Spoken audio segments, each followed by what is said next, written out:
Welcome to Our Next Existence by Katie and the Chorus. I'm Katie, former technology strategist turned reluctant spiritual medium, and I channel messages from the Chorus, a group of beings just beyond our sensory perceptions who are loving, expansive, and who greatly enjoy sharing their perspective of us.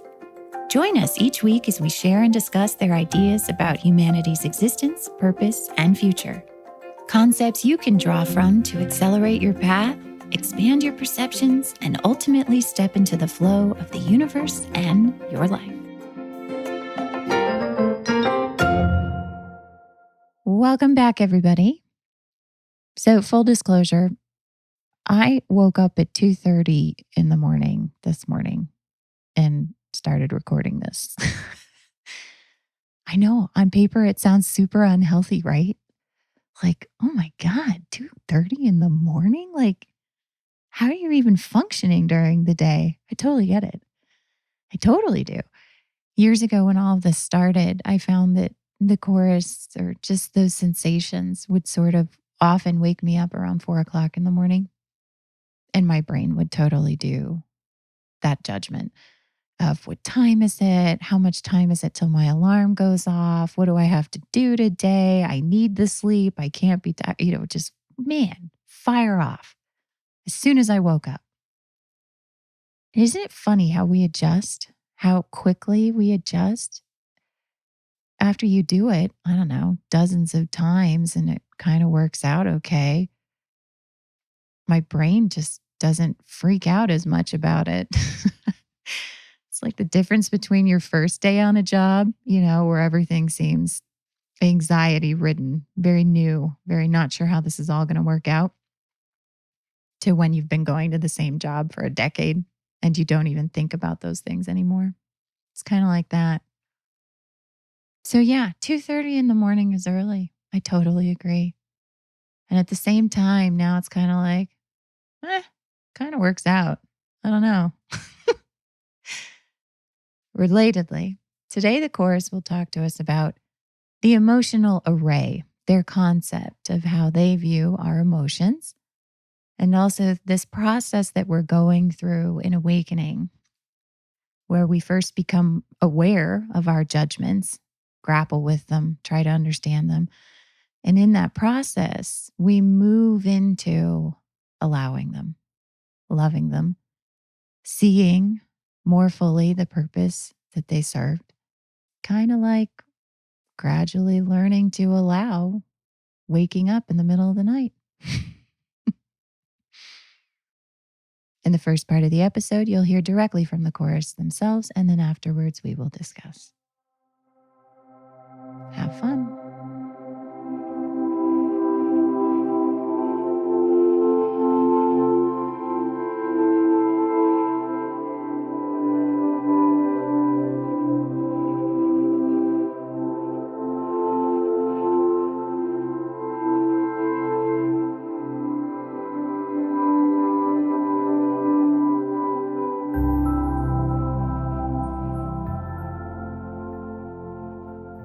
We would like to begin today by reviewing some of the key points, as a human would say.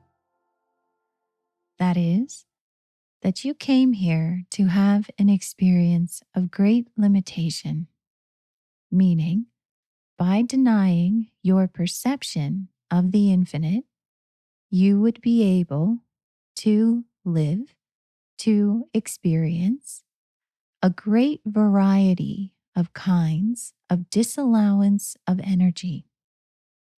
And in so doing, you would better know, better understand, better experience, expand into all that you are energetically and your abilities to perceive energy on these frequencies of disallowance. Though from our vantage point, there are a variety of ways that you perceive these experiences of disallowance, today, most humans, in your experience, are aware of a thing that you call emotions. As we have spoken about in previous episodes, these emotions are interpretations of the different frequencies of disallowance, of these experiences of the denial of your own perception of infinite energy. Therefore, a human would be most likely to point to experiences on the five senses spectrum in order to explain or validate the emotional responses that they are having, whether it be a thought, a driver cutting them off on their way home, a friend disappointing them or letting them down, or the loss of a loved one, a thing, or something else that you hold dear.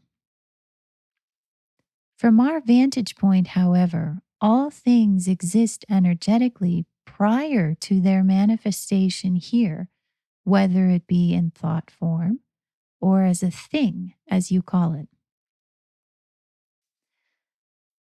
Thus, to us, all human emotions can be explained energetically, and the majority of emotions of which you all are consciously aware today are some version of this disallowance of energy.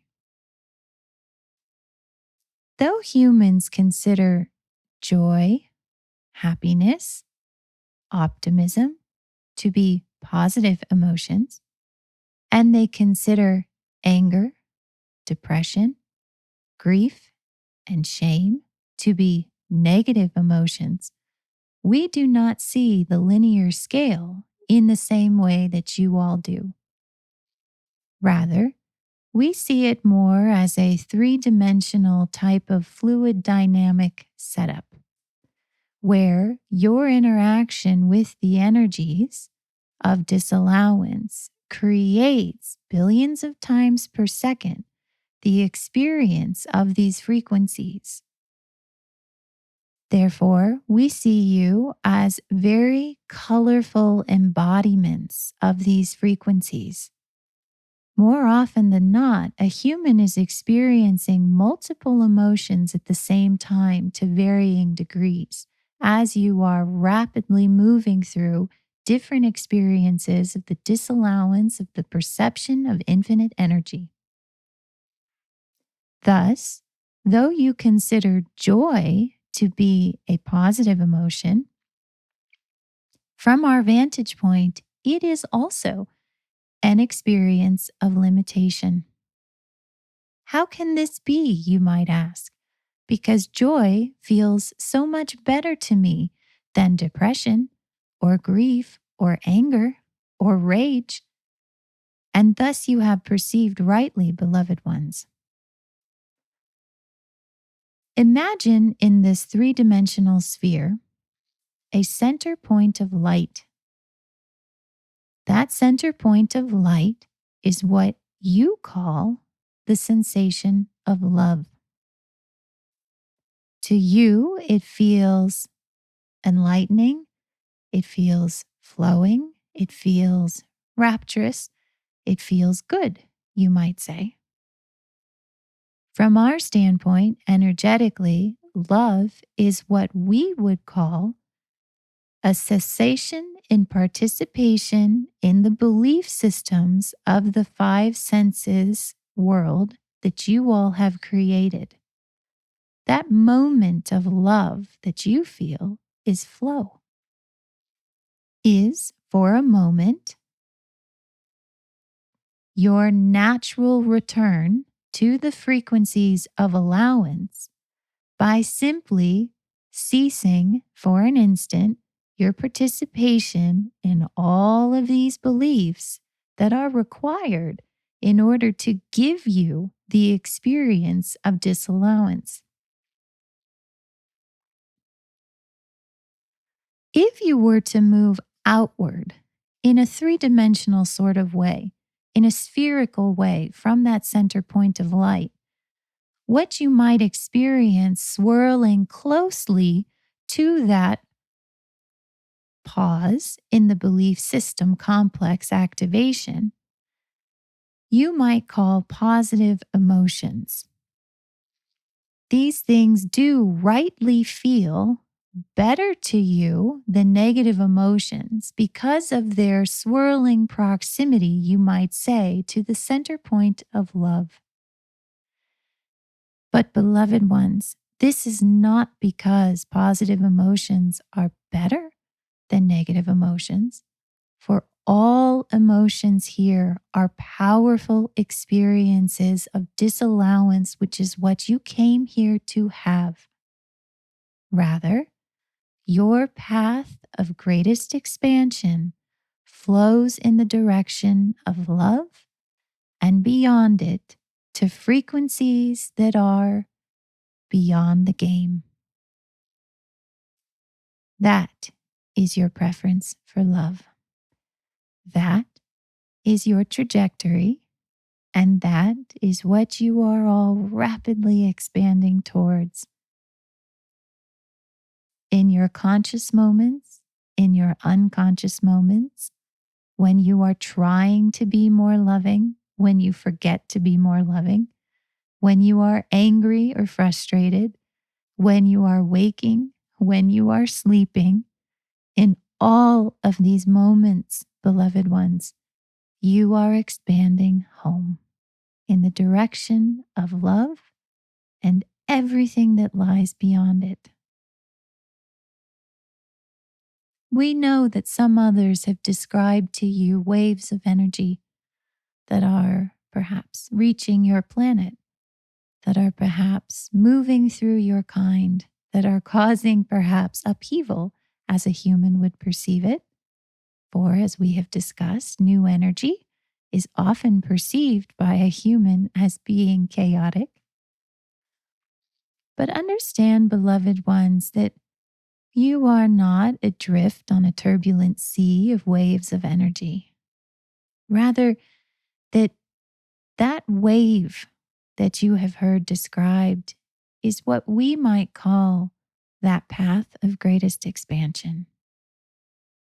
That wave of energy is life and love and all creation. It does not knock you over unannounced. It does not sneak up behind you and douse you.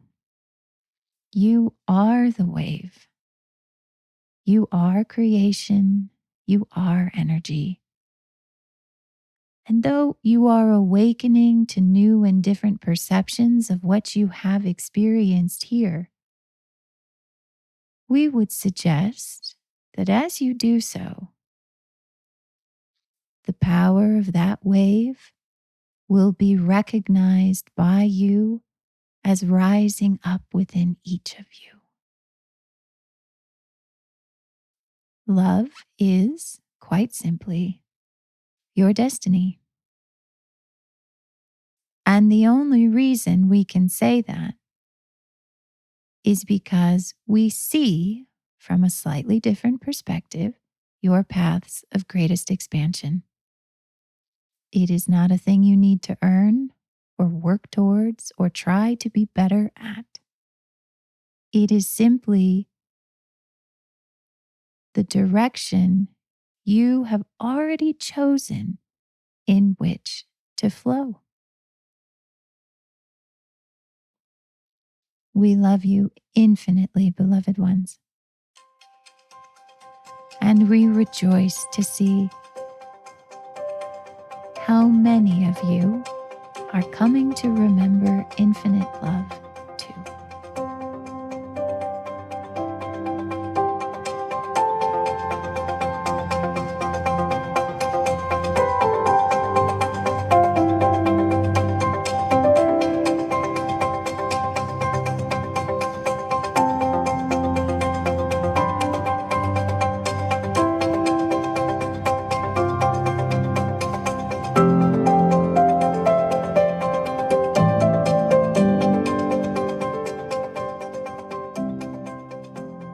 It's been raining a lot here lately. It's spring. It doesn't rain a ton in Colorado. We tend to swing from summer to winter. in the course of a single day. For anyone who lives in Colorado, you know what I'm talking about. But this spring has been very leisurely, I guess you could say. Lots of rain showers and cool days. It's a very shoulder season kind of experience that we don't often get here for prolonged periods of time, anyway. The other day, I was watching the rain out the window, and the clouds cleared just slightly. And so, for a moment in my backyard, it was pouring this beautiful, gentle rain, and it was sunny. You know when that happens? Raining and sunny at the same time. I think to us humans, when we see something like that, it's so incredible because it seems to be two very different, polar opposite kind of things happening at the same time. It's incredible to us that two different things could coincide like that. Something as evidently different as sunshine and rain clouds. But depending on where you're standing, like if you were in my backyard that moment with me, you'd get both at once. The chorus today introduced the topic of what they call the emotional array. It is a perspective on human emotions that is slightly different than our own understanding of our emotional spectrum in a few key ways. And this is one of those topics where our understanding of physical reality, meaning our understanding of physical space and distance and our linear thinking really starts to show up.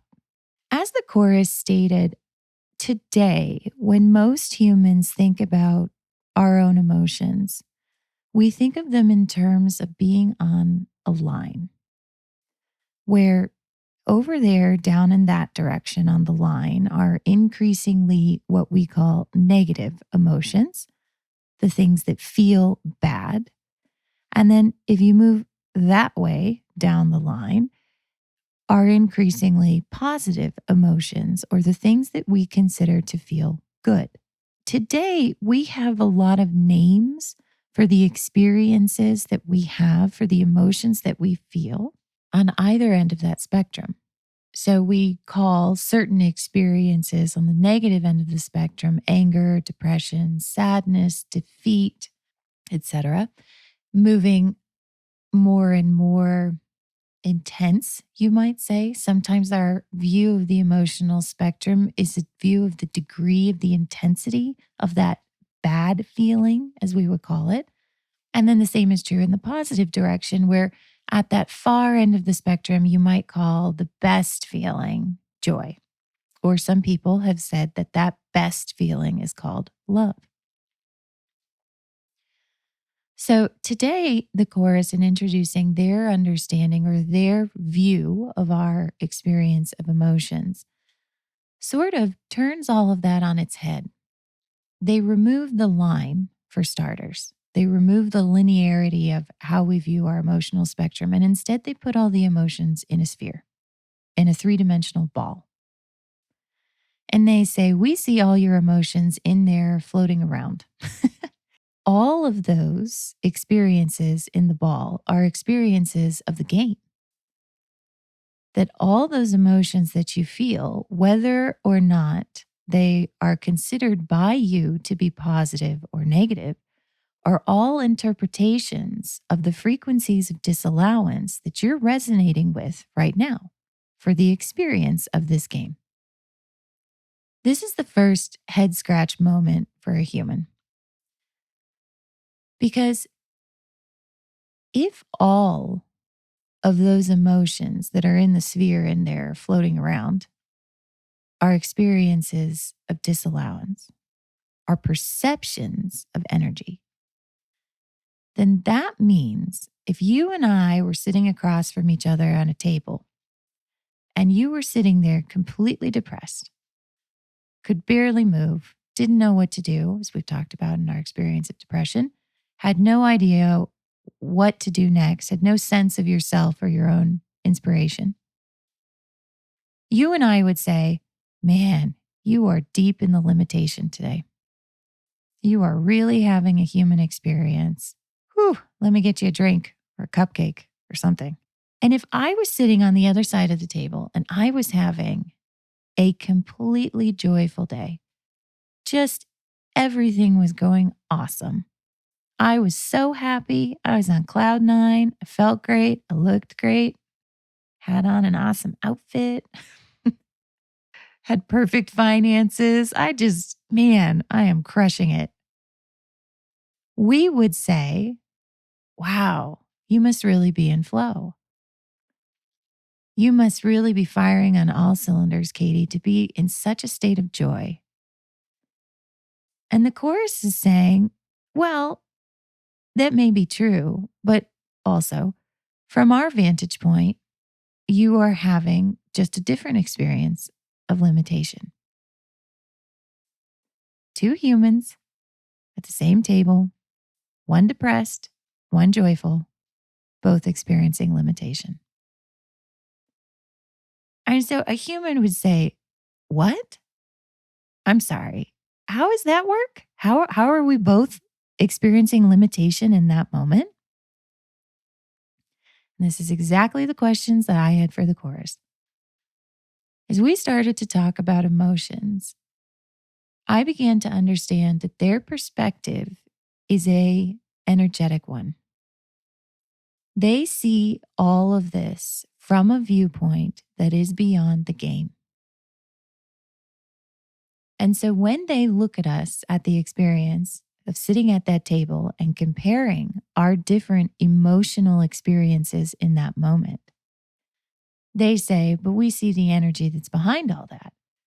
We see the energy that you both are resonating with that precedes, you could say, from a vantage point, from a certain view, that experience of the table and those sensations that you call emotions and the conversation that you have where you compare them.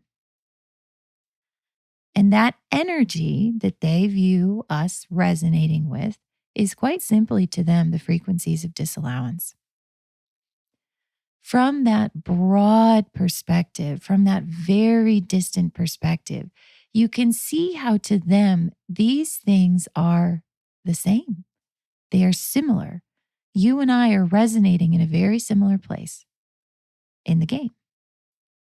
But then you can see how, from our perspective, from within the game, feeling these things, they feel extremely different. As we've talked about in the episodes on anger and control, the chorus can give us energetic definitions for these emotions. The way we feel has to them energetic aspects to it. And they can get as fine grained as we want, or they can just say, well, you're all resonating with disallowance, which isn't entirely helpful to us. We need something that's more specific. And so in this case, you might be wondering, well, what is joy to them? I get it. I get it. We're resonating with disallowance. Okay. I kind of get it. But then how is joy limiting? Let's pretend that you are walking down the beach. It's a perfect, perfect sunset. There's no wind, not a cloud in the sky. The sun is setting. The colors are all clear. It's an incredible sunset. And not only that, but the temperature of the air is just right. You're not cold. You're not hot. You're with someone that you love a whole bunch, and you're so excited to be with them. And let's say that you just came from a dinner on the beach where you laughed and you talked and you felt connected, and it was a wonderful meal, and your server was kind and the food was great. And then afterwards you thought, let's take a walk on the beach. If I asked you on the emotional spectrum, what is an emotion that you would append to that experience? You might say, well, with joy, I guess that's joy. I mean, it's pretty joyful. It's special and I'm with someone I love. It's something I'll remember for a very long time. It's just incredible. And I would say, absolutely right. A human would call that a joyful moment. From the perspective of the chorus, energetically, what would they say is happening in that moment? Now, remember, as we've talked about in previous episodes, anger and trust, some other emotions that we have as humans, they see these things as being interactions, you could say, between us and our ability to perceive energy and the beliefs that we created here. So, in that moment on the beach, what might be happening between you and the experience of all of these beliefs that we created that give us the experience of this five senses reality? And I would suggest it has a lot to do with what we discussed in the experience of a sense of control, which is a sense of fit. Joy, according to the chorus, is the experience of right judgment, meaning in a magical moment, all things that we can perceive on all the five senses, including thought form, all line up in a way that we judge them to be awesome. And that cumulative sensation, that momentary alignment for however long it lasts, is what we call joy. So let's take that example on the beach and alter it slightly. Let's say that as you're walking down the beach and you're so happy to be with this other person, the wind picks up. And at first it's a gentle breeze and then it kind of turns gusty. And so before you know it, as you're walking down the beach, laughing and talking and enjoying the beautiful sunset, your hair starts to blow all over the place.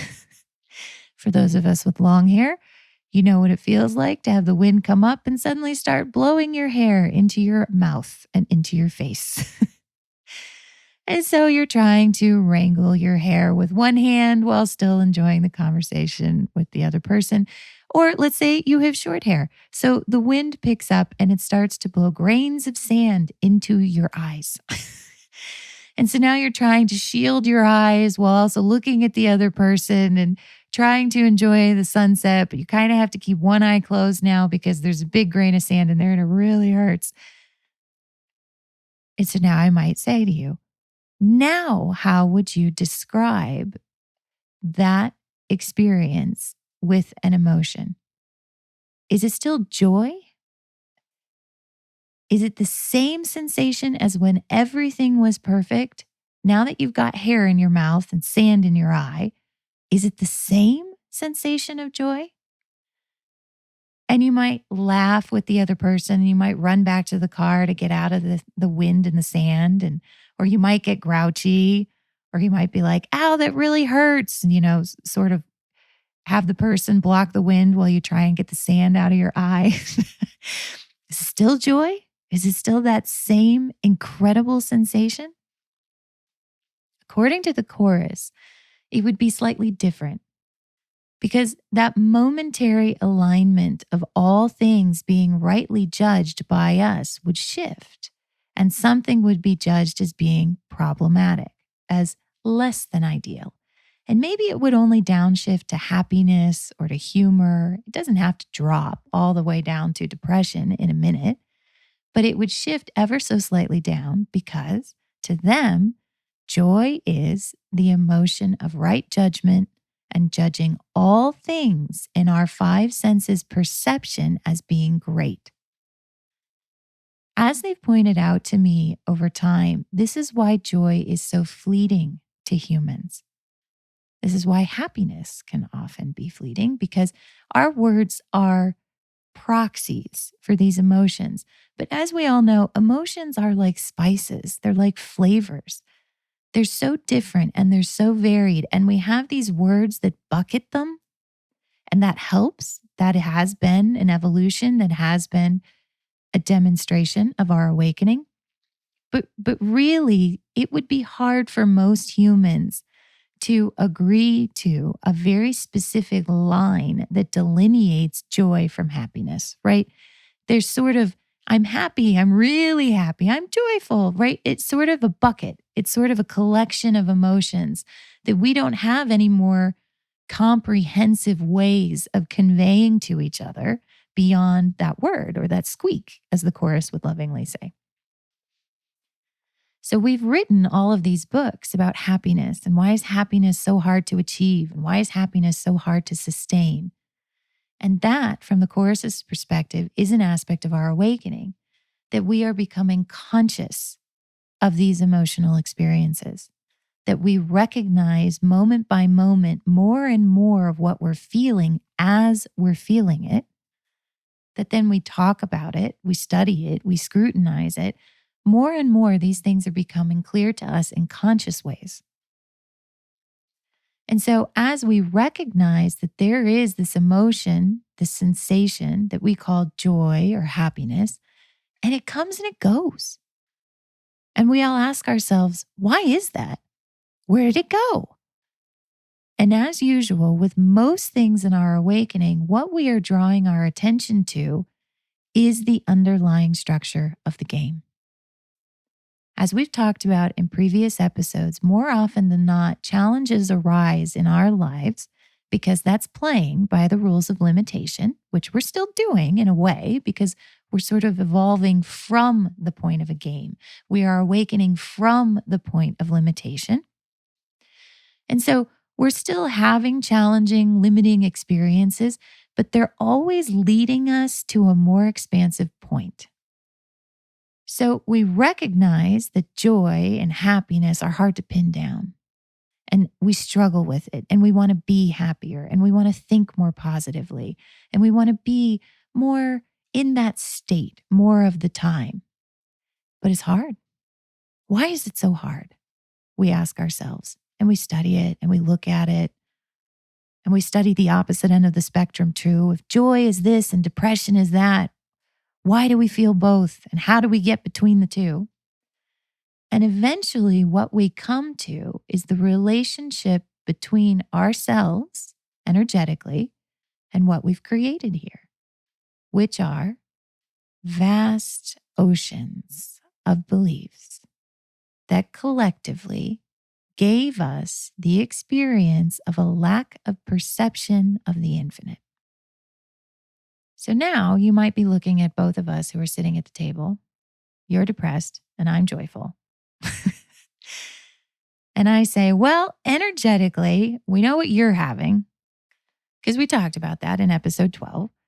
We know that energetically, depression is sort of an energetic eddy, the attention to an energetic eddy, where these forces are balanced in a way that we're perceiving something out there that we want, that we know we're flowing towards, but then also the lack of anything on the five senses spectrum that tells us that that's possible or how we would do it. And so we sort of get locked in this I don't know space, in this sort of, I can't. And that is the sensation of depression. Very limiting. A very conscious experience of limitation, conscious awareness of this feeling of this eddy, of this being stuckness. And so we say to ourselves, why am I here? What's going on? Why am I so depressed? Right? So there you're having an experience of limitation, but also it's directing you towards the infinite. It's saying, well, you're able to perceive things, great things, incredible things down your path of greatest expansion. And yeah, they're not here yet. You're expanding. You're experiencing and perceiving things beyond the five senses. So it's an experience of limitation, but also it's an expansive experience of limitation. And then here I am on the other side of the table, joyful and bubbly, and everything's going great. And I am also having an experience of limitation because I believe that all things around me are going great. It is an experience of judgment. It is an experience of right judgment. This is why joy can be so fleeting, because we came here to experience limitation.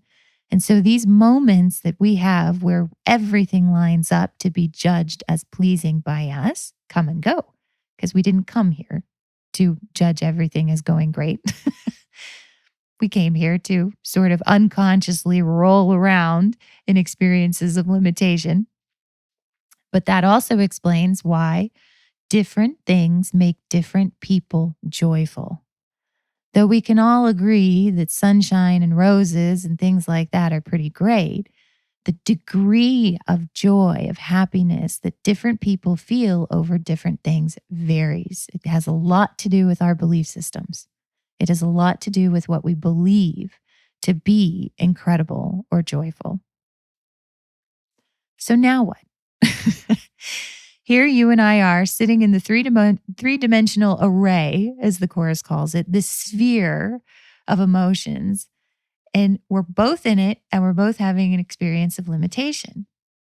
And so here comes the second head-scratching moment for a human, which the chorus alluded to in their introduction today, which is that one of us will say, but hang on, why does joy feel better than depression? Almost every human you would ask, if they looked at both of us sitting at the table and you said, which of those do you want to be? Most humans would point to the joyful person. Well, that I just clearly would like to be joyful. I have already been depressed. I don't really want to be depressed again. It sucked. It was awful. I would much rather be joyful. So the question becomes, okay, what's that about? Why does the sensation of right judgment, of joy, feel better to a human than sensations of depression? And as the chorus said today, well done, rightly perceived. You've become conscious to this. You didn't always know that. You didn't always have a name for that. You didn't always have a way to compare these things. And now you do. And now you know consciously that there's one of these things that you prefer. And this is where they said perhaps the next most incredible thing, which is preference.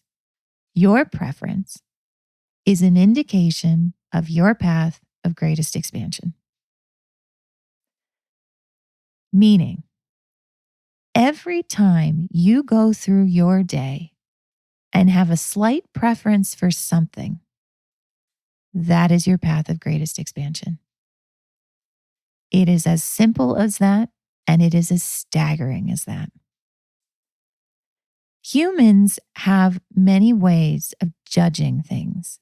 As we've talked about, this belief system complex is largely unconscious to us, though it creates our reality billions of times per second.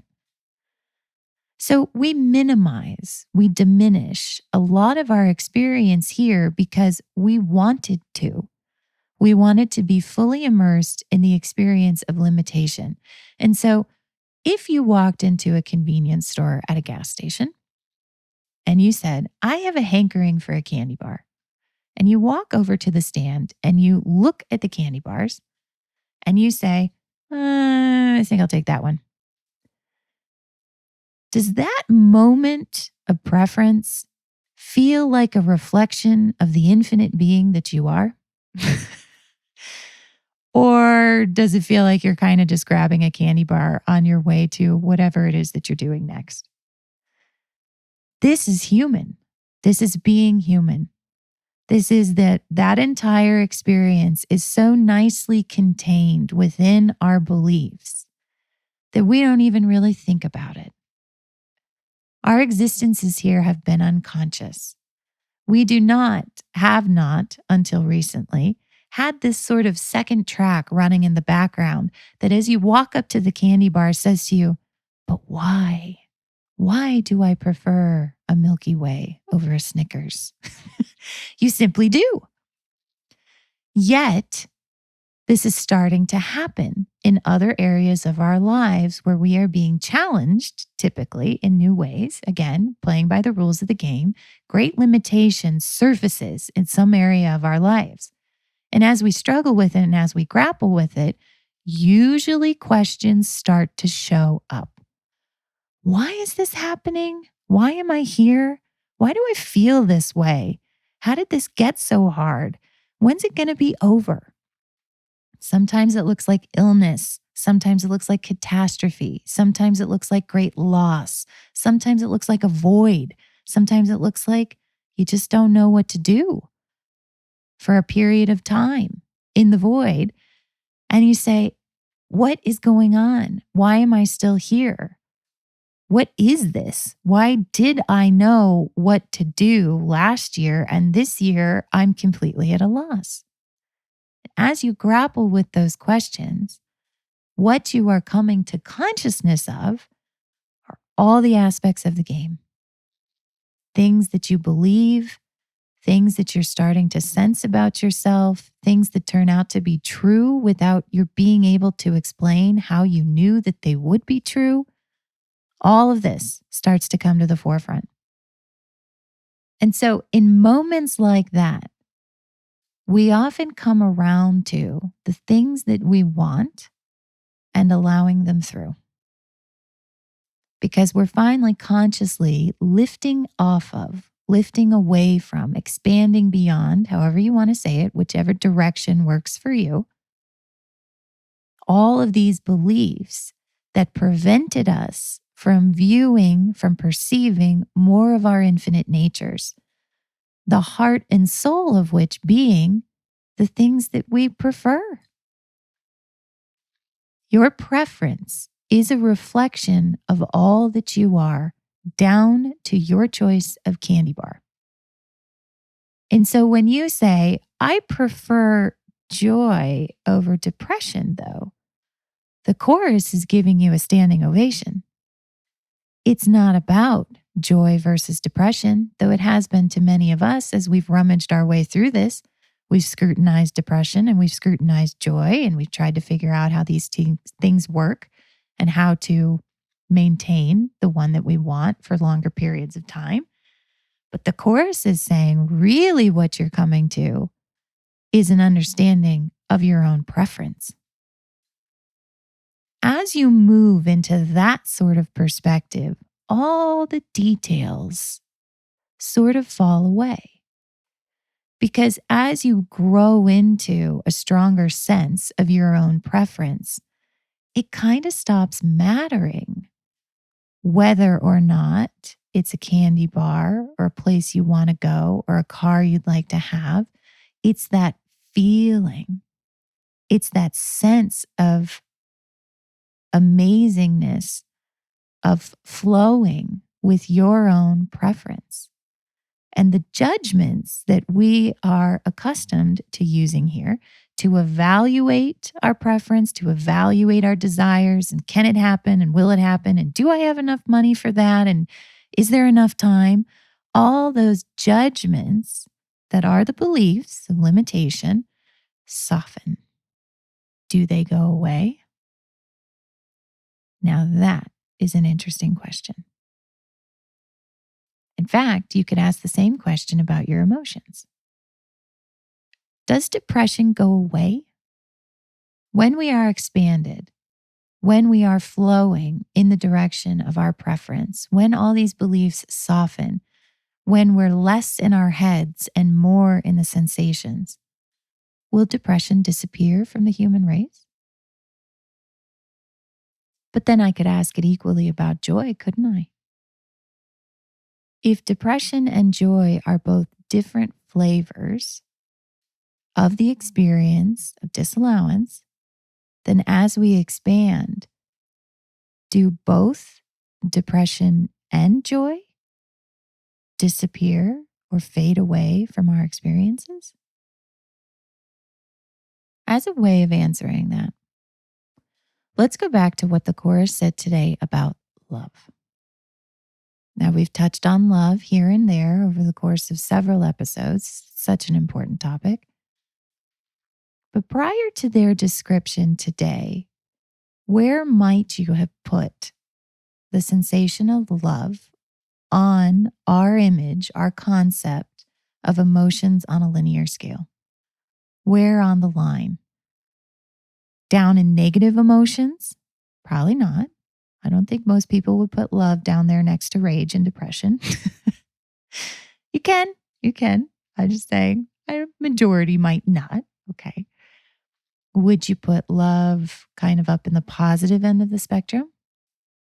Often humans do. Would you put love at the tippiest point of positive emotions? Yes. Often humans say that love is perhaps even surpassing joy. It's somewhere up there, somewhere out there, depending on which way your line goes, at the farthest end of what we call our most positive emotions.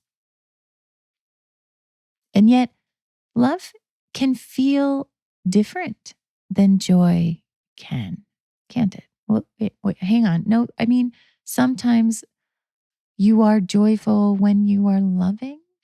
Well, I mean, you can be happy and loving. And you see, already these flavors, these delicate nuances between all these sensations that we have, boiling them down into single words, doesn't quite express the variety of sensations that we have around a singular emotional term. What is love versus joy versus happiness? The chorus today says, well, it's really up to you. But from our perspective, we see love in a different position. And you can put that position actually on the linear scale, or you can put it in our sphere, in our three-dimensional array of emotions. And they said that love is actually the midpoint, or as they said, the center point. So on your line of positive and negative emotions, to them, love would not be at the far end of the spectrum. Love would be in the middle, right between positive and negative. And in their swirling vortex of fluid and dynamic three-dimensional emotions, love would be a point of light in the middle of it all. That is because their definition of love is an energetic one. It's beyond the game from their vantage point, as usual. They see anger and all of these other things as being part and parcel of the way that we are expanding, the way that we are currently experiencing the game as we expand beyond it.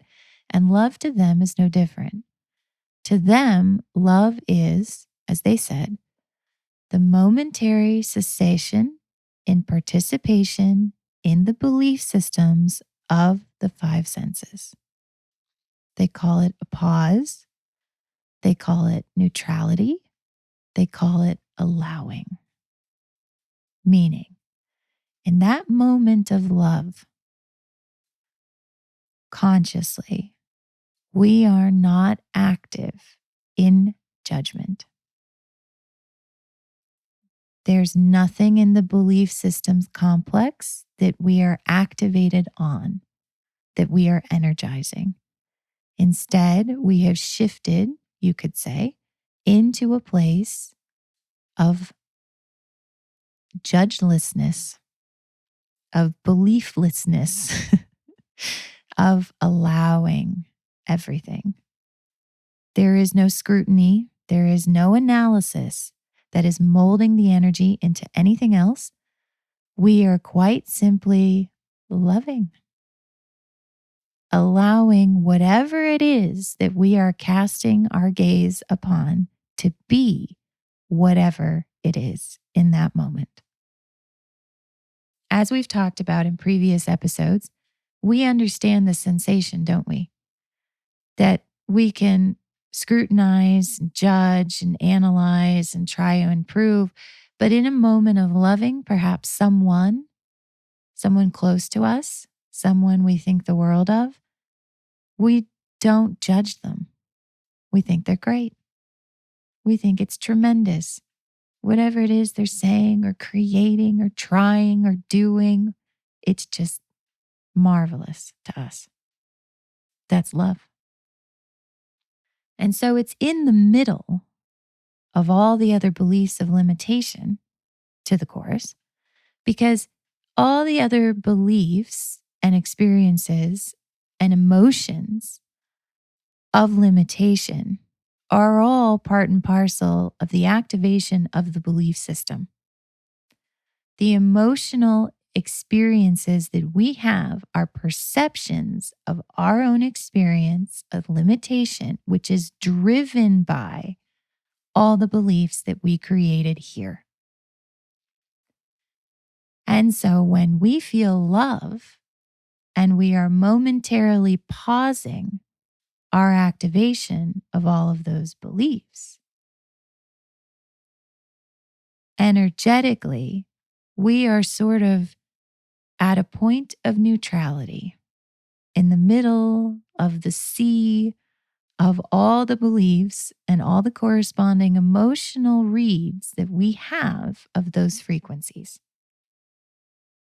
So now here's where our understanding of distance and space starts to show up.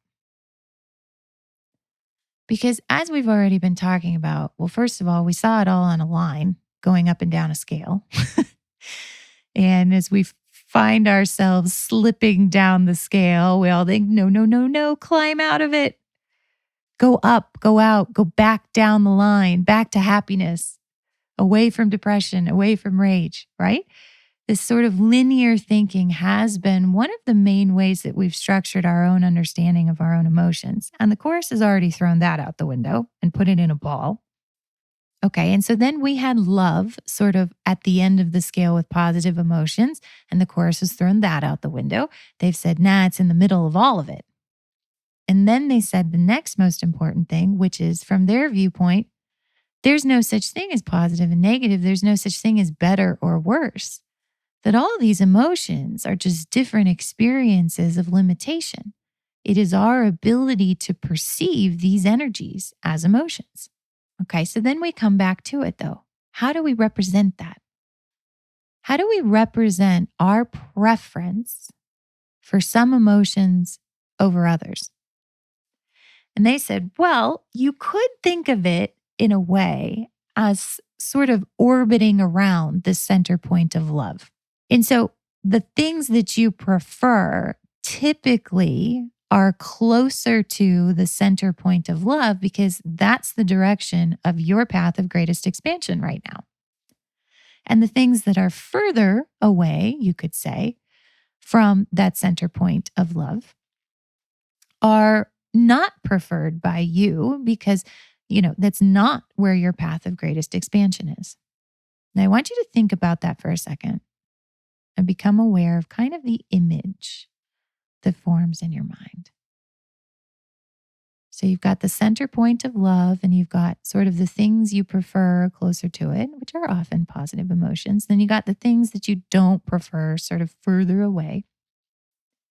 Now, if you're like me, it kind of started to look like a solar system where the center point of love was like a sun and the innermost planets are all the positive emotions, like Mercury being joy. And all the negative emotions are, sort of the furthest out planets. So, Pluto being the sad little planet of depression. Sorry, Pluto. Oh, it's not even a planet. I know. I shouldn't say that. The former planet Pluto being depression. Doesn't that just fit? Poor Pluto. Anyways, so as you are visualizing this, right, the lines sort of show back up again, don't they? We went from being on a linear spectrum to now you've got orbits, and orbits tend to follow paths, and those paths tend to stay in lines, at least currently to the human understanding. And so we didn't get that far away from our idea of positive and negative, did we? So we took our linear spectrum and we're like, okay, and now it revolves in a circle where the happiest emotions are closest to the sun and the negative emotions are furthest from the sun, right? I operated under this understanding for a while. without understanding that I even felt that way. Until I came across one of those challenging experiences that drew my attention to something that I believed, which was this, which was that I don't prefer negative emotions, which was then, therefore, that negative emotions I still in some ways want to avoid. Grief is one of those negative emotions for us, isn't it? Sadness is hard.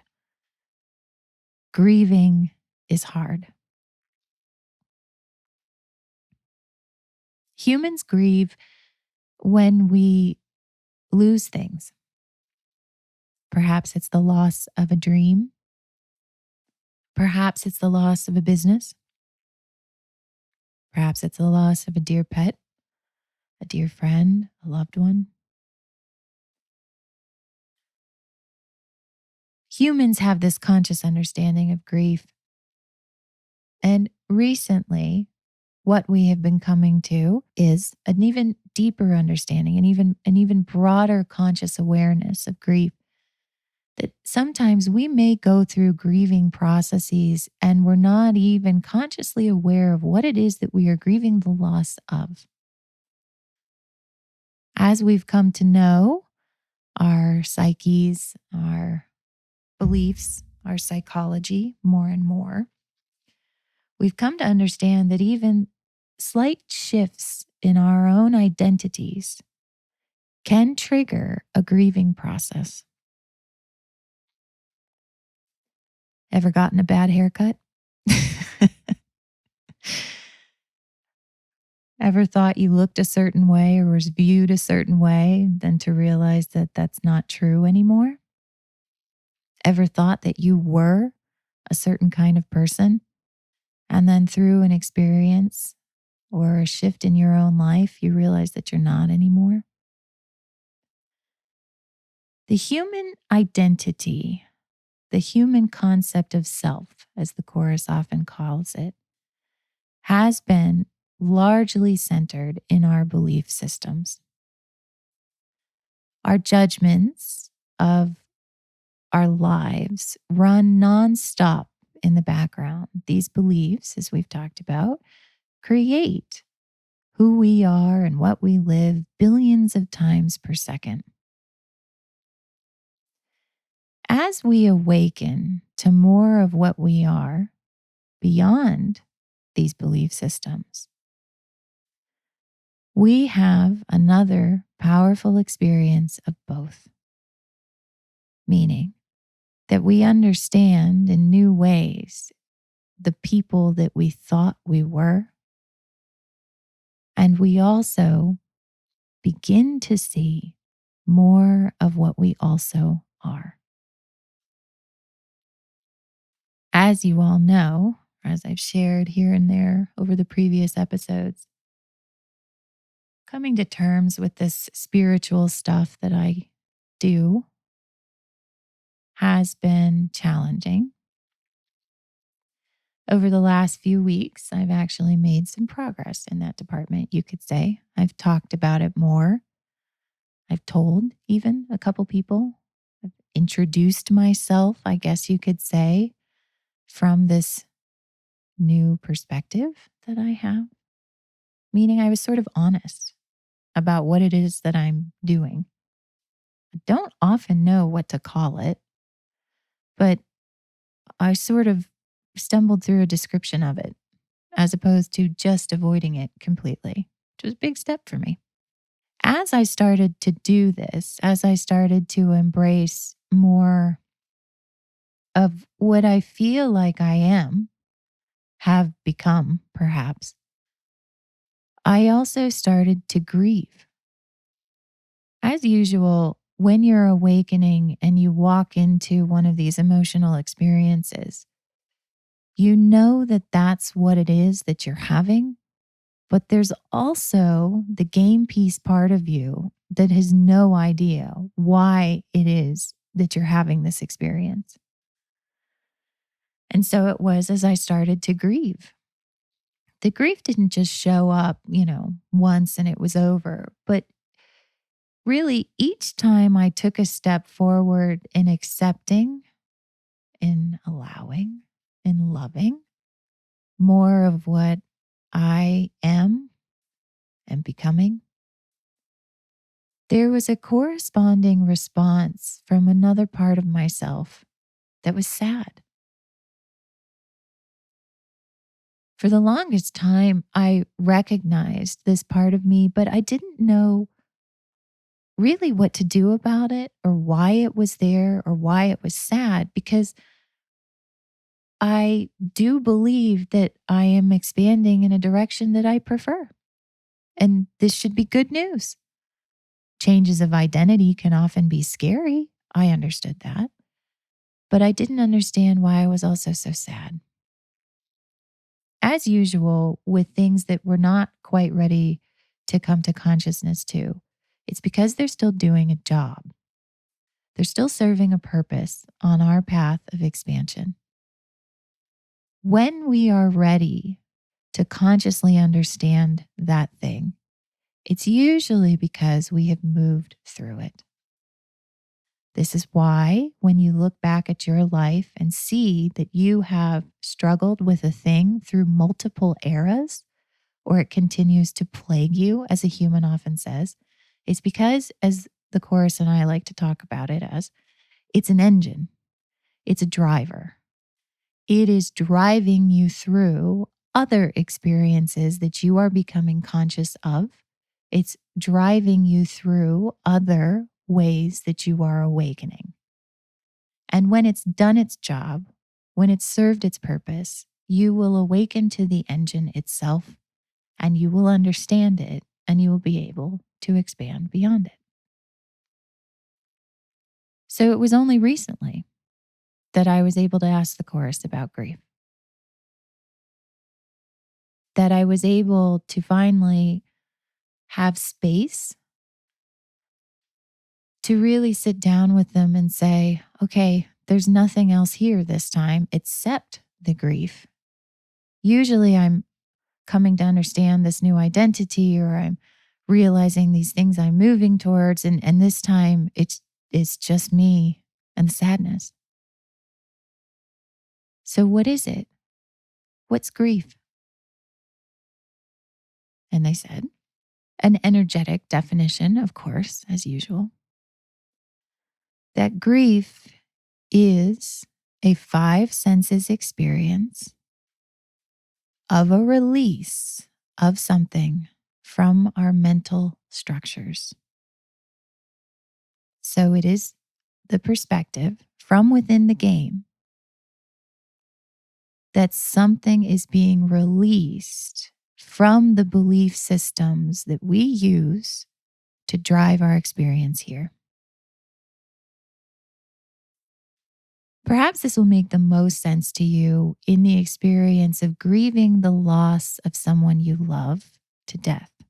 As we talked about just recently in episode 16, I believe, about the void of death and what happens and where we go after death.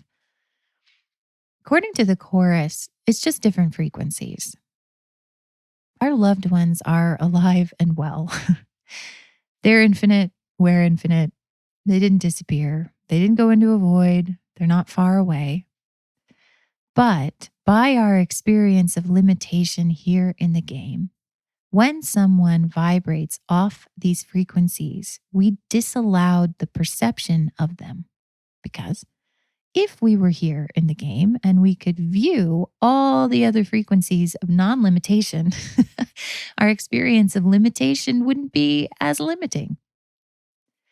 And so we created this concept of death, of a moment in time that happens, you could say, when someone departs. And from the vantage point of the Chorus, that is quite simply when someone departs the frequencies of limitation. And so though they are still there, and though they are still wonderful, and though they are having a grand old time on the frequencies beyond the game, those of us who are still resonating in the game will not perceive them. But as we know now, each time we manifest here, each time we exist in the game, we are contributing to the construction of the game. So we create beliefs, we add to the experiences of limitation, we immerse ourselves in what's already been here, and we continually construct it while we're here. And so you could consider each lifetime sort of a new addition to the belief system complex. Consciously, we are not aware of much of that at all. As we've discussed, you and I don't sit here billions of times per second and list all the billions of beliefs we've just added. Rather, we're having a good time being limited and experiencing the embodiment of these things. So, as you and I experience this world together and build many manifestations together that we add to the belief system complex, and we continue to move through it all unconsciously, there comes a point when I'm ready to leave the game. And as I go, by virtue of the agreements that we all made to be here and to be limited, you can't see where I'm about to go. And so all of the beliefs that you and I have created together, that you have constructed about me in how you run your days, as I leave, are also released from the span of your conscious experience in the game. We live this, don't we? That when you lose someone, they go from being a day-to-day aspect, a part of life that we plan on, to not being there. All the beliefs that we hold about that they'll be there when we get home, or that they'll be there when we call them and they'll pick up on the other end of the line. All of those things are released because they are no longer a part of our conscious experience of the game. That sensation of releasing those things that represented them from our mental structures is what humans call grief. The grieving process is the release of those things from the mental structures that we continue to hold as we continue onward in our conscious experience of the game. Grieving is a process. And that is why, with the distance of time, the intensity of grief often fades. It isn't as acute as the moment of their departure from the game, because over time, you have been able to release the beliefs, the aspects of your day that connected to their beliefs and their existence in the game. They're still there. Friends, they're still there. All the experiences you had with them are still there. All things exist infinitely. The experience of loss is our experience. When you expand beyond the game and you reconnect with all the people that you love or have ever loved, you also will be free to revisit any of those experiences that you've had with them and to create an infinite number more. Grief, the sensation of grief, as usual, with many of the experiences that we have here, is an energetic read of an experience of limitation. That your consciousness does not have infinite capacity here, that it has been narrowed to what we embody moment by moment in the experience of limitation. That you can't consciously be aware of your entire lifetime of experiences with them, and also the frequencies that they're on right now beyond the game, is a construct of this experience. As your consciousness expands, you'll be able to do that. So, what about grieving your loss of self? What about grieving those changes of identity? Is it the same? Well, in many ways, yes. There are beliefs that we create as we come into this existence, as we interact with others, as we help construct the limitation of the game that we hold about ourselves, about our concept of self, about our own identities here.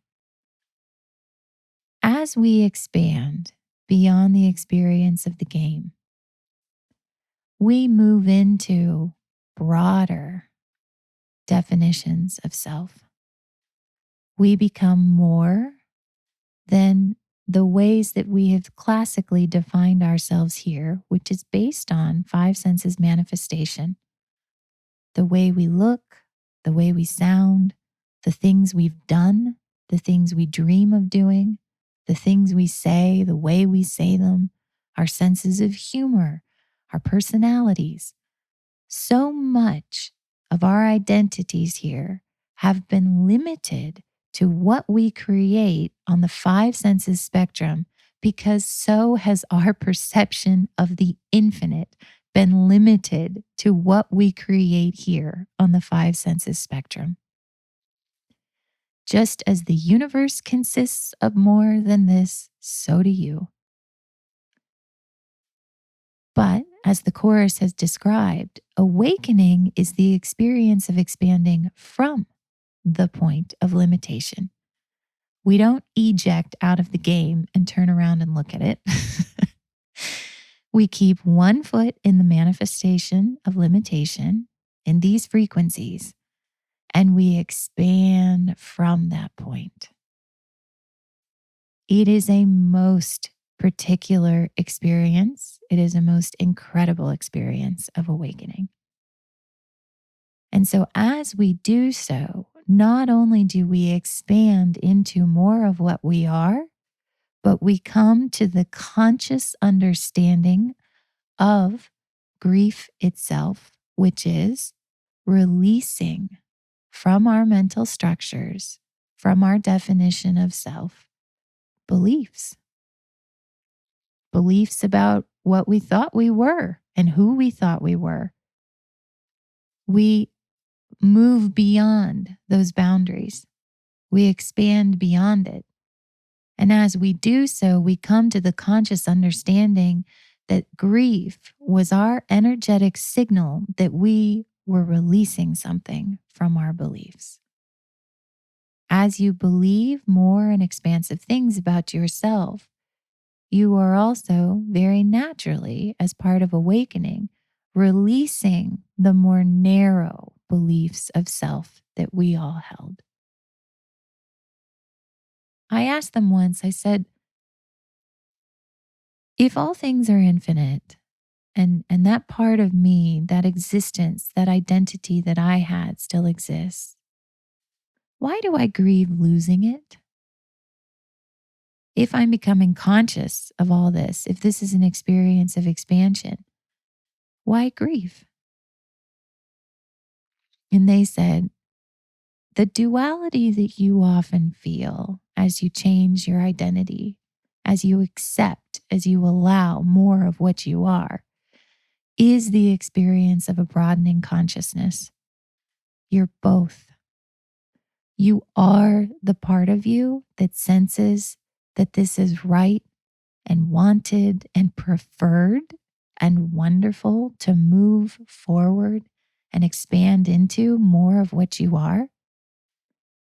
And you also feel the perception from the part of you that is still active within the game that grieves the loss of what you were. You feel both. Just like being able to stand in my backyard and see the sun shining and the rain falling at the same time. It is an incredible experience of a very specific perspective of awakening. A few miles away to the north, and you would see sunshine. A few miles away to the south, and you would be fully buried under clouds and rain. A few miles away, and you are your fully expanded, awesome, infinite self. And a few miles away in another direction, you are fully immersed in the game. Your consciousness is expanded to perceive both. So let's go back to the solar system of our emotions, where we have poor Pluto, the former planet of depression, and we have Mercury, the planet of joy, and all the lines that they revolve in around the center point of love. Grief is somewhere around Neptune in my understanding of my own solar system.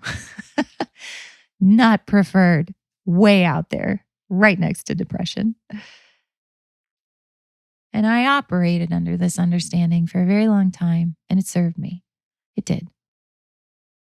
But then I came to this most recent crossroads, and I heard something else that the chorus said today in a new way. That our path of preference calls us home, and we are following it to love, and we prefer love. But that it's already happening. There's not a thing we need to earn. There's not a thing we need to do. There's not a thing we need to overcome or even try to consciously understand to get there.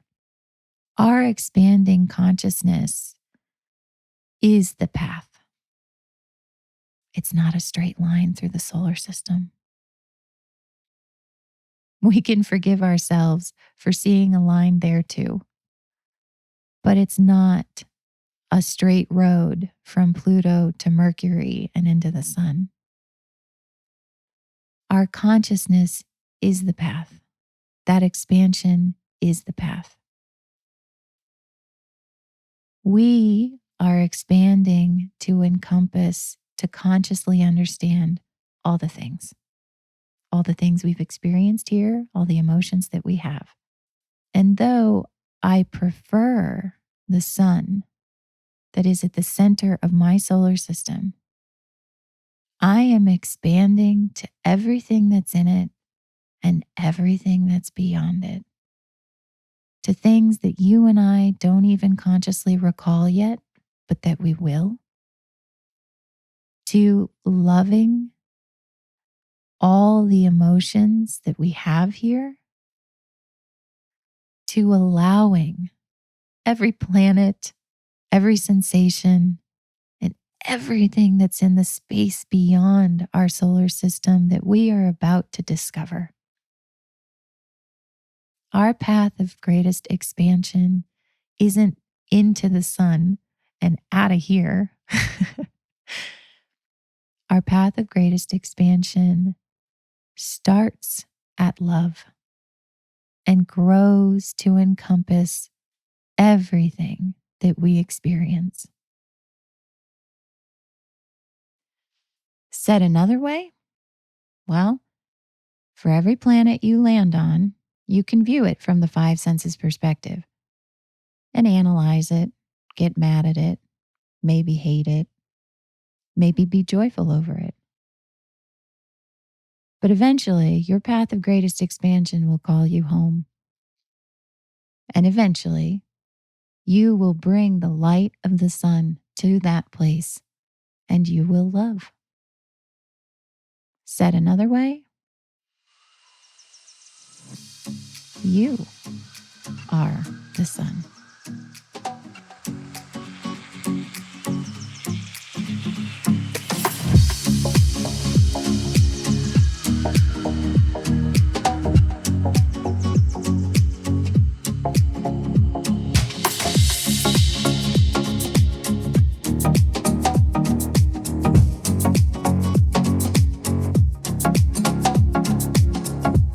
Thanks so much for listening. We hope you found these messages to be helpful. May they accelerate you on your path wherever you'd like it to go. For more information, check out our website at katieandthechorus.com. There you will find show quotes, episode transcripts, details on our book, The Book of Human Awakening, as well as our newsletter sign up. Visit katieandthechorus.com. Thanks again. See you next time.